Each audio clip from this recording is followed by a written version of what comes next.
Olá, graça e paz em nome de Jesus. Estamos no 220º dia do projeto Conheça a Sua Bíblia. Sigamos com perseverança até o final. Marcos 11. Jesus entra em Jerusalém. Quando se aproximaram de Jerusalém, de Betfagé e Betânia, junto ao Monte das Oliveiras, Jesus enviou 2 dos seus discípulos e disse-lhes: Vão até a aldeia que está diante de vocês, e logo ao entrar, encontrarão preso um jumentinho, o qual ainda ninguém montou. Desprendam o jumentinho e tragam até aqui. Se alguém perguntar por que estão fazendo isso, respondam: o Senhor precisa dele, e logo mandará de volta para cá. Então foram e acharam o jumentinho preso, junto ao portão, do lado de fora, na rua, e o desprenderam. Alguns dos que ali estavam reclamaram: o que estão fazendo, soltando o jumentinho? Eles, porém, responderam conforme as instruções de Jesus. Então os deixaram ir. Levaram o jumentinho a Jesus, puseram as suas capas sobre o animal, e Jesus montou nele. Muitos estenderam as suas capas no caminho, e outros espalharam ramos que tinham cortado nos campos. Tanto os que iam adiante dele, como os que o seguiam, clamavam: Hosana, bendito o que vem em nome do Senhor. Bendito o reino que vem, o reino de Davi, nosso pai. Hosana nas maiores alturas. E Jesus entrou em Jerusalém, no templo, e tendo observado tudo, como já era tarde, saiu para Betânia com os 12. A figueira sem fruto. No dia seguinte, quando saíram de Betânia, Jesus teve fome, e vendo de longe uma figueira com folhas, foi ver se nela acharia alguma coisa. Aproximando-se dela, nada achou, a não ser folhas, porque não era tempo de figos. Então Jesus disse à figueira: Nunca mais alguém coma dos seus frutos. E os discípulos de Jesus ouviram isto. Jesus no templo. E foram para Jerusalém. Quando Jesus entrou no templo, começou a expulsar os que ali vendiam e compravam. Derrubou as mesas dos cambistas e as cadeiras dos que vendiam pombas, e não permitia que alguém atravessasse o templo carregando algum objeto. Também os ensinava e dizia: Não é isso que está escrito? A minha casa será chamada casa de oração para todas as nações. Mas vocês fizeram dela um covil de salteadores. E os principais sacerdotes e escribas ouviram isso e procuravam uma maneira de matar Jesus, pois o temiam, porque toda a multidão se maravilhava de sua doutrina. Em vindo a tarde, Jesus e os discípulos saíram da cidade. A lição da figueira. E passando eles pela manhã, viram que a figueira estava seca desde a raiz. Então Pedro, lembrando-se, falou: Mestre, eis que a figueira que o Senhor amaldiçoou ficou seca.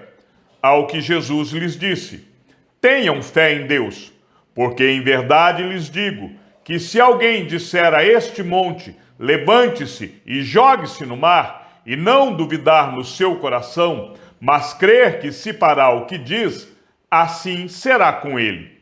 Por isso, digo a vocês que tudo o que pedirem em oração, creiam que já o receberam, e assim será com vocês. E quando estiverem orando, se tiverem alguma coisa contra alguém, perdoem, para que o Pai de vocês, que está nos céus, perdoe as ofensas de vocês. Mas, se vocês não perdoarem, também o Pai de vocês, que está nos céus, não perdoará as ofensas de vocês. A autoridade de Jesus. Então regressaram para Jerusalém, e enquanto Jesus andava pelo templo, os principais sacerdotes, os escribas e os anciãos vieram ao seu encontro e lhe perguntaram: Com que autoridade você faz estas coisas? Ou quem lhe deu esta autoridade para fazer isto? Jesus respondeu: Eu vou fazer uma pergunta a vocês. Respondam, e eu lhes direi com que autoridade faço estas coisas. O batismo de João era do céu ou dos homens? Respondam. E eles discutiam entre si. Se dissermos do céu, ele dirá: Então por que não acreditaram nele? Se, porém, dissermos dos homens, é de temer o povo, porque todos pensavam que João era realmente um profeta. Então responderam a Jesus: Não sabemos. E Jesus, por sua vez, lhes disse: Então eu também não lhes digo com que autoridade faço estas coisas. Marcos 12. A parábola dos lavradores maus. Depois Jesus começou a falar-lhes por parábola. Um homem plantou uma vinha, pôs uma cerca em volta dela, construiu um lagar, edificou uma torre e arrendou a vinha a uns lavradores. Depois ausentou-se do país. No tempo da colheita, mandou um servo para que recebesse dos lavradores a sua parte dos frutos da vinha. Mas os lavradores o agarraram, espancaram e o despacharam de mãos vazias. De novo, enviou-lhes outro servo, e eles bateram na cabeça dele e o insultaram. Mandou ainda outro servo, e a este mataram. Muitos outros lhes enviou, dos quais espancaram uns e mataram outros. Restava-lhe ainda um, o seu filho amado. Por fim, mandou o filho, pensando: O meu filho eles respeitarão. Mas os tais lavradores disseram entre si: Este é o herdeiro. Venham, vamos matá-lo, e a herança será nossa. E agarrando o filho, mataram-no e o lançaram fora da vinha. Que fará, pois, o dono da vinha? Virá, exterminará aqueles lavradores e entregará a vinha a outros. Vocês ainda não leram este trecho da Escritura? A pedra que os construtores rejeitaram, essa veio a ser a pedra angular. Isto procede do Senhor e é maravilhoso aos nossos olhos. E procuravam prender Jesus, porque entenderam que ele havia contado essa parábola contra eles, mas temiam o povo. Então eles o deixaram e foram embora. A questão do imposto. E enviaram a Jesus alguns dos fariseus e dos herodianos, para que o apanhassem em alguma palavra. Chegando, disseram-lhe: Mestre, sabemos que o Senhor é verdadeiro e não se importa com a opinião dos outros, porque não olha a aparência das pessoas, mas, segundo a verdade, ensina o caminho de Deus. É lícito pagar imposto a César ou não? Devemos ou não devemos pagar? Mas Jesus, percebendo a hipocrisia deles, respondeu: Por que vocês estão me pondo à prova? Tragam-me um denário para que eu veja. Eles trouxeram, e Jesus lhes perguntou: De quem é esta figura e esta inscrição? Eles responderam: De César. Então Jesus disse: Deem a César o que é de César, e a Deus o que é de Deus. E muitos se admiraram dele. Os saduceus e a ressurreição. Então alguns saduceus, que dizem não haver ressurreição, aproximaram-se de Jesus e lhe perguntaram: Mestre, Moisés nos deixou escrito que, se um homem morrer e deixar mulher sem filhos, o irmão desse homem deve casar com a viúva e gerar descendentes para o falecido. Havia 7 irmãos. O primeiro casou e morreu sem deixar filhos. O segundo casou com a viúva e morreu, também sem deixar descendência. E o terceiro da mesma forma. E assim, os 7 não deixaram descendência. Por fim, depois de todos, morreu também a mulher. Na ressurreição, quando eles ressuscitarem, de qual deles ela será a esposa? Porque os 7 casaram com ela. Jesus respondeu: Será que o erro de vocês não está no fato de não conhecerem as Escrituras nem o poder de Deus? Pois quando ressuscitarem dentre os mortos, nem casarão, nem se darão em casamento, mas serão como os anjos nos céus. Quanto aos mortos, que eles de fato ressuscitam, vocês nunca leram no livro de Moisés, no trecho referente à sarça, como Deus lhe falou: eu sou o Deus de Abraão, o Deus de Isaque e o Deus de Jacó? Ele não é Deus de mortos, e sim de vivos. Vocês estão completamente enganados. O grande mandamento. Chegando um dos escribas, que ouviu a discussão entre eles e viu que Jesus tinha dado uma boa resposta, perguntou-lhe: qual é o principal de todos os mandamentos?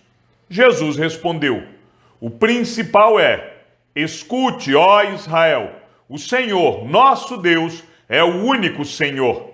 Ame o Senhor, seu Deus, de todo o seu coração, de toda a sua alma, de todo o seu entendimento e com toda a sua força. O segundo é: ame o seu próximo como você ama a si mesmo. Não há outro mandamento maior do que estes. Então o escriba disse: muito bem, mestre. E com verdade o Senhor disse que ele é o único e não há outro além dele. E que amar a Deus de todo o coração e de todo o entendimento e com todas as forças e amar o próximo como a si mesmo é mais do que todos os holocaustos e sacrifícios. Vendo Jesus que o escriba havia respondido sabiamente, declarou-lhe: você não está longe do reino de Deus. E ninguém mais ousava fazer perguntas a Jesus. O Cristo, filho de Davi. Jesus, ensinando no templo, perguntou: como dizem os escribas que o Cristo é filho de Davi? O próprio Davi falou pelo Espírito Santo: disse o Senhor ao meu Senhor: sente-se à minha direita, até que eu ponha os seus inimigos debaixo dos seus pés. O próprio Davi chama o Cristo de Senhor. Então, como ele pode ser filho de Davi? E a grande multidão o ouvia com prazer. Jesus censura os escribas. E ao ensinar, Jesus dizia: cuidado com os escribas, que gostam de andar com vestes talares e das saudações nas praças. Buscam as primeiras cadeiras nas sinagogas e os primeiros lugares nos banquetes. Devoram as casas das viúvas e, para o justificar, fazem longas orações. Estes sofrerão juízo muito mais severo. A oferta da viúva pobre. Sentado diante da caixa de ofertas, Jesus observava como o povo lançava ali o dinheiro. Ora, muitos ricos depositavam grandes quantias. Vindo, porém, uma viúva pobre, lançou 2 pequenas moedas correspondentes a 1 quadrante. E chamando os seus discípulos, Jesus disse: em verdade lhes digo que esta viúva pobre lançou na caixa de ofertas mais do que todos os ofertantes, porque todos eles deram daquilo que lhes sobrava. Ela, porém, da sua pobreza, deu tudo o que possuía, todo o seu sustento. Marcos 13, o sermão profético, a destruição do templo. Quando Jesus estava saindo do templo, um dos seus discípulos lhe disse: mestre, que pedras, que construções! Mas Jesus respondeu: você está vendo estas grandes construções? Não ficará aqui pedra sobre pedra que não seja derrubada. O princípio das dores. Jesus estava sentado no Monte das Oliveiras, diante do templo, quando Pedro, Tiago, João e André lhe perguntaram em particular: diga-nos, quando essas coisas vão acontecer e que sinal haverá quando todas elas estiverem para se cumprir? Então Jesus começou a dizer-lhes: tenham cuidado para que ninguém os engane. Muitos virão em meu nome dizendo: sou eu, e enganarão a muitos. Quando vocês ouvirem falar de guerras e rumores de guerras, Não se assustem. É necessário que isso aconteça, mas ainda não é o fim. Porque nação se levantará contra nação, e reino contra reino. Haverá terremotos em vários lugares, e também fomes. Essas coisas são o princípio das dores. Estejam de sobreaviso, porque as pessoas os entregarão aos tribunais e às sinagogas. Vocês serão açoitados, e por minha causa serão levados à presença de governadores e reis para lhes servir de testemunho. Mas é necessário que primeiro o evangelho seja pregado a todas as nações. Quando, pois, levarem vocês para os entregar, não se preocupem com o que irão dizer, mas digam o que lhes for concedido naquela hora, porque não são vocês que estão falando, mas o Espírito Santo. Um irmão entregará à morte outro irmão, e o pai entregará o filho. Haverá filhos que se levantarão contra os seus pais e os matarão. Todos odiarão vocês por causa do meu nome.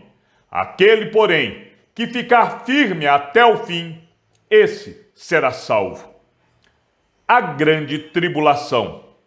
Quando, pois, vocês virem o abominável da desolação situado onde não deve estar, quem lê, entenda.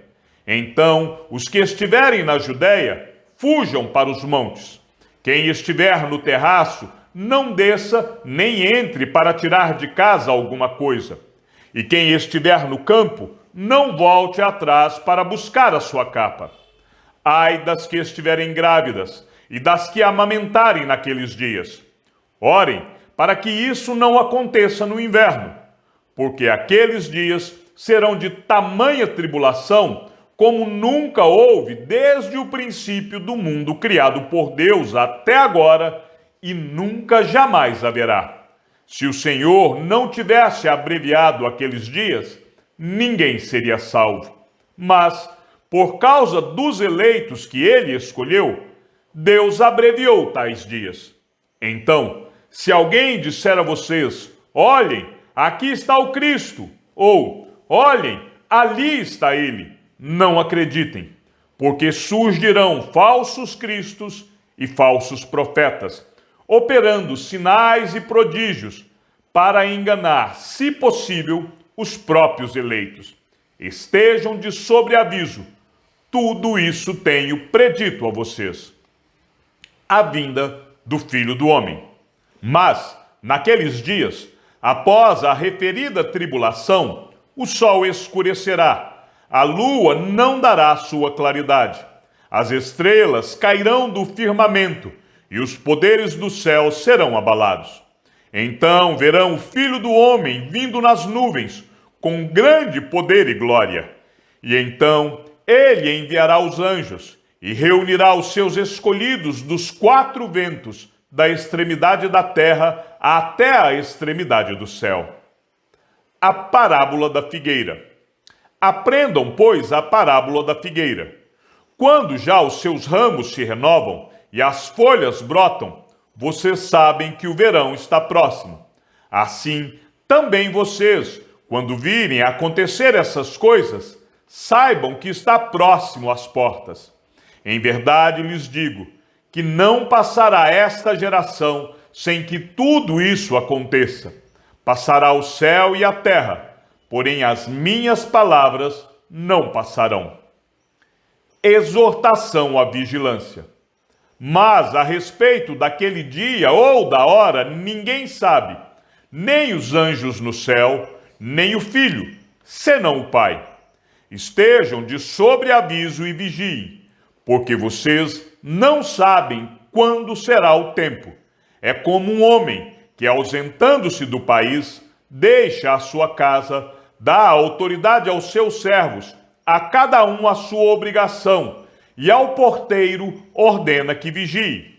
Portanto, vigiem, porque vocês não sabem quando virá o dono da casa, se à tarde, se à meia-noite, se ao cantar do galo, se pela manhã, para que, vindo ele inesperadamente, não encontre vocês dormindo. O que, porém, digo a vocês, digo a todos: vigiem. Chegamos ao fim da leitura de nosso 220º dia. Sigamos juntos até o final. Que o Senhor seja com teu espírito e que a graça seja com todos os que amam sinceramente a nosso Senhor Jesus Cristo. E ao Deus único e sábio seja dada toda a glória e que a sua vida seja sempre para mais em Cristo Jesus. E não se esqueça, aquele que ouve a palavra e também a coloca em prática é bem-aventurado no que realiza. Um abraço e até amanhã, se assim o Senhor nos permitir.